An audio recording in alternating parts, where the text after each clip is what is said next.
Can I take coffee when I am pregnant? During pregnancy, all drinks with significant levels of caffeine such as coffee, cola and energy drinks should be avoided. It is best to switch to decaffeinated drinks or drinks without caffeine. There is no known safe level of caffeine whilst you are pregnant. The researchers noted that caffeine is believed to cause blood vessels in the uterus and placenta to narrow, which could reduce the blood supply to the fetus and inhibit growth.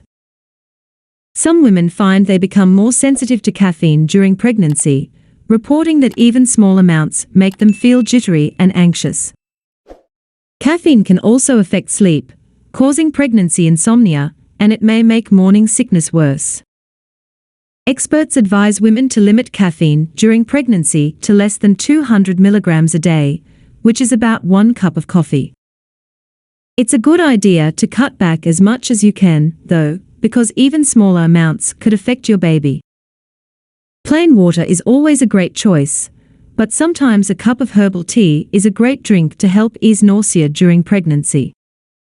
Not all teas are safe during pregnancy, so stick to herbal teas like chamomile, red raspberry, lemon, spearmint, peppermint, or peach.